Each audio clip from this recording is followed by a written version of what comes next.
Imaginez un cœur qui ne vacille jamais, même face aux tempêtes de la vie. Un cœur qui reste paisible, confiant et tourné vers Allah, peu importe les épreuves. Ce n'est pas un rêve inaccessible, ni un état réservé à quelques élus. C'est un chemin, un secret, que chaque âme peut découvrir si elle apprend à écouter, à purifier et à nourrir son cœur. Chaque souffle, chaque battement, chaque pensée peut devenir un acte de foi. Mais pour cela, il faut savoir plonger au plus profond de soi, affronter ses peurs, ses doutes et ses blessures, et laisser Allah illuminer le sanctuaire intérieur. Ce cœur proche du Créateur ne se construit pas du jour au lendemain, il se façonne dans la patience, la prière, la conscience et la sincérité. Dans cette vidéo, nous allons explorer le secret d'un cœur toujours proche d'Allah. À travers des histoires inspirantes, des expériences humaines réelles et de moments de réflexion, nous découvrirons comment purifier son cœur et ses intentions pour qu'il devienne un refuge de lumière, maintenir une présence constante d'Allah dans chaque instant de la vie, transformer la douleur et les épreuves en proximité spirituelle, utiliser le dhikr et la remémoration pour nourrir l'âme et fortifier la foi. Êtes-vous prêt à regarder au plus profond de votre cœur et à découvrir la lumière qu'Allah y a déposée? Préparez-vous à un voyage intérieur, un voyage qui ne se mesure pas en kilomètres, mais en battements de cœur et en instants de conscience. Car le secret d'un cœur proche d'Allah n'est pas dans ce que vous possédez ou faites à l'extérieur, mais dans la manière dont vous laissez Allah guider chaque souffle, chaque pensée, chaque émotion. L'importance de la présence constante. Il existe une lumière qui ne s'éteint jamais dans le cœur de celui qui se souvient d'Allah à chaque instant. Imaginez un jardin où chaque fleur s'épanouit sous un soleil constant. Cette lumière, c'est la présence consciente d'Allah, illuminant même les moments ordinaires de la vie.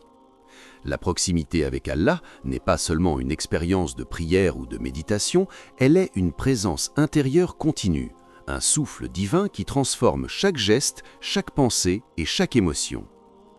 Considérons l'histoire de Youssouf, un homme d'affaires dont la vie semblait trépidante et chaotique. Entre réunions, responsabilités et soucis quotidiens, il aurait pu oublier son cœur. Mais Youssouf avait choisi une discipline. À chaque action, même la plus simple, il prenait un instant pour invoquer Allah, silencieusement. Avant de parler à un client, il se rappelait « Que mes paroles soient justes, que mes gestes reflètent la lumière de mon Seigneur ». Lorsqu'il se promenait dans la rue ou travaillait tard dans son bureau, son cœur restait en dialogue constant avec le Créateur.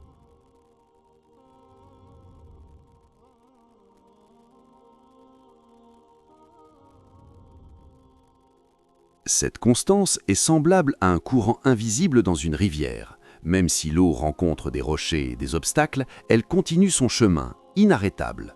De même, un cœur connecté à Allah ne s'éteint pas face aux épreuves. Il reste lumineux, calme et confiant. La prière devient alors plus qu'une obligation, elle devient un moment de communion qui rappelle à l'âme « Je ne suis jamais seul ».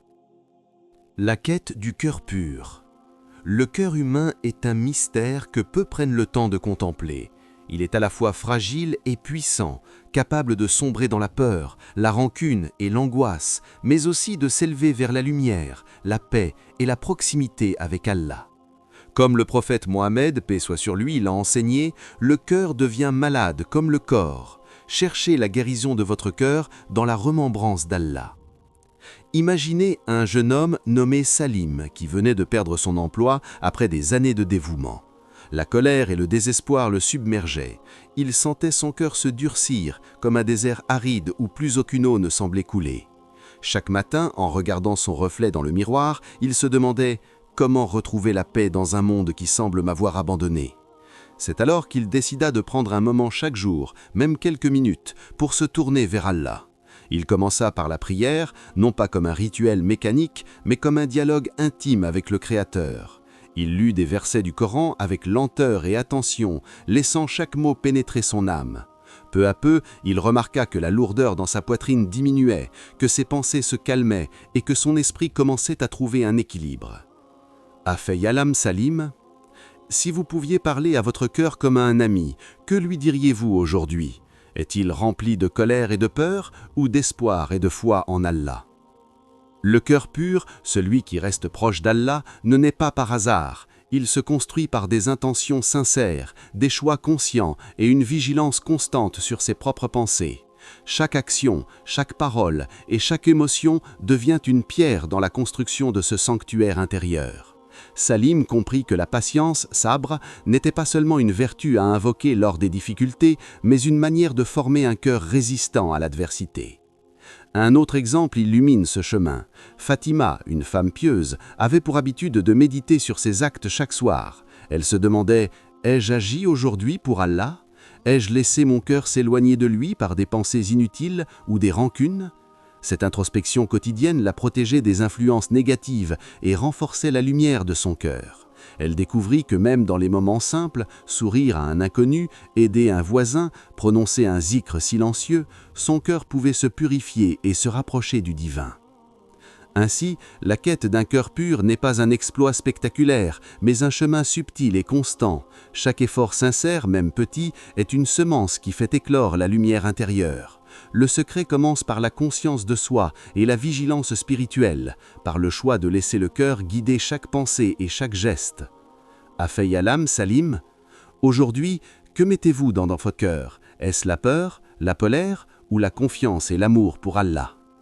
Salim et Fatima nous montrent que la purification du cœur est une aventure quotidienne, intime, faite de patience, de prière et d'attention. Et c'est cette quête, humble mais profonde, qui est le premier pas vers un cœur toujours proche d'Allah. Transformer la douleur en proximité. La douleur est universelle. Elle frappe le cœur, ébranle l'âme et parfois semble éloignée d'Allah. Mais paradoxalement, c'est souvent dans la profondeur de la souffrance que le cœur peut se rapprocher le plus du Créateur. Chaque larme versée avec sincérité devient une lumière dans l'obscurité. Chaque difficulté, une porte vers la miséricorde divine. Prenons l'exemple d'Amina, une jeune mère qui vivait des jours sombres. Son enfant était gravement malade et chaque matin, elle se réveillait avec un cœur anxieux et fatigué. Les nuits étaient longues et silencieuses, peuplées de prières murmurées et de larmes silencieuses. Elle aurait pu se laisser submerger par le désespoir, mais elle fit un choix courageux, transformer sa douleur en une connexion plus profonde avec Allah. Chaque fois qu'elle ressentait la peur, elle se répétait « Ô Allah, je t'offre ma peine, guide mon cœur et accorde-moi patience. » Ces prières n'étaient plus seulement des mots, elles étaient un pont entre son âme brisée et la miséricorde infinie d'Allah. Et progressivement, Amina sentit une paix étrange mais réconfortante s'installer dans son cœur. La douleur n'avait pas disparu, mais elle avait trouvé un sens divin. Elle rapprochait son cœur de celui qui guérit toutes les blessures. Et vous, comment réagissez-vous face à vos épreuves? Les laissez-vous vous éloigner d'Allah ou vous rapproche-t-elle de lui? Ce chemin de transformation n'est pas limité aux grandes épreuves. Même les petites déceptions, les pertes inattendues ou les trahisons peuvent être converties en un élan de foi et de gratitude. Chaque moment de vulnérabilité est une occasion de rappeler votre cœur à Allah. C'est dans la reconnaissance de notre dépendance à lui que le cœur trouve sa véritable force. Un autre exemple est celui de Hassan, un homme qui avait perdu son emploi et sa stabilité financière. Plutôt que de se laisser envahir par l'amertume, il transforma son inquiétude en supplication sincère et en acte de bienveillance pour son entourage. Il découvrit que chaque difficulté, lorsqu'elle est offerte à Allah, devient une opportunité d'élévation spirituelle. Son cœur, autrefois inquiet et troublé, se mit à rayonner de patience et de confiance. Vos épreuves sont-elles des poids qui vous écrasent ou des ponts qui rapprochent votre âme d'Allah? Le secret ici est puissant mais simple. Ne fuyez pas la douleur, mais laissez-la vous transformer. Chaque épreuve, chaque moment de peine peut devenir un outil pour purifier le cœur, renforcer la foi et intensifier la proximité avec Allah. La clé réside dans la conscience et l'acceptation. Reconnaître que tout ce qui nous arrive est sous la sagesse divine et que même la douleur peut être un rappel d'amour et de miséricorde. Ainsi, transformer la douleur en proximité n'est pas une magie, mais une discipline du cœur. Accueillir la souffrance avec patience, l'offrir à Allah et laisser chaque larme devenir un pas vers la lumière intérieure. Le pouvoir de la remémoration, dhikr. Il existe une force silencieuse, douce mais puissante, capable de transformer un cœur agité en un sanctuaire de paix. C'est la remémoration d'Allah, le dhikr. Le dhikr n'est pas simplement une répétition de mots, c'est une conversation intime entre l'âme et le Créateur. Il nourrit le cœur, apaise l'esprit et construit un lien qui ne se brise jamais, même lorsque le monde extérieur est tumultueux. Prenons l'exemple d'Omar, un étudiant stressé par ses examens et ses responsabilités familiales. Chaque soir, avant de dormir, il prenait quelques minutes pour s'asseoir dans le silence et murmurer « Subhanallah, Alhamdulillah, Allahu Akbar ». Au début, cela lui semblait banal, presque mécanique, mais avec le temps, il sentit son esprit se détendre, ses pensées se clarifier et son cœur s'emplir d'une lumière subtile mais persistante.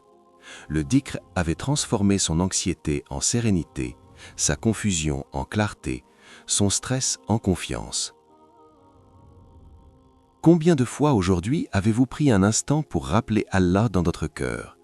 Pouvez-vous faire de chaque souffle un acte de connexion divine?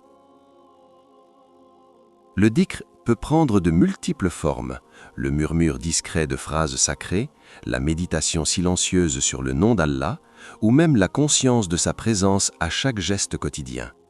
Le secret réside dans la régularité et la sincérité. Même quelques instants par jour, répétés avec attention, peuvent transformer votre état intérieur. C'est comme arroser une plante, chaque goutte semble insignifiante, mais avec le temps, elle fait éclore une fleur magnifique. Considérons Sarah, une femme qui vivait seule après un divorce. Ses journées étaient longues et parfois solitaires. Elle décida de consacrer quelques minutes chaque matin au dhikr, récitant doucement les noms d'Allah et réfléchissant à ses attributs. Petit à petit, Sarah sentit son cœur se remplir d'un sentiment de protection et de paix qu'aucune solitude ne pouvait effacer. Chaque mot prononcé devenait une ancre qui reliait son âme au Créateur. Que pourrait devenir votre cœur si chaque action, chaque pensée, chaque souffle commençait et finissait par Allah? Le dhikr n'est pas réservé aux moments de calme ou de retraite spirituelle. Il peut être intégré à chaque instant, en marchant, en travaillant, en attendant un rendez-vous. Chaque respiration devient alors une occasion de rappeler Allah et d'élever l'âme. Le cœur se purifie, l'esprit s'éclaire et l'âme se sent soutenue par une présence constante et bienveillante. Ainsi, le dhikr est un pont entre le cœur et le divin, une pratique qui transforme les moments ordinaires en instants sacrés et fait du quotidien un espace de proximité avec Allah. Il rend le cœur résilient, joyeux et serein. La puissance du dhikr réside dans sa simplicité et sa constance, dans l'attention portée à chaque mot, chaque souffle, chaque pensée offerte à Allah. Êtes-vous prêt à laisser chaque respiration devenir une prière et chaque mot une lumière pour votre cœur?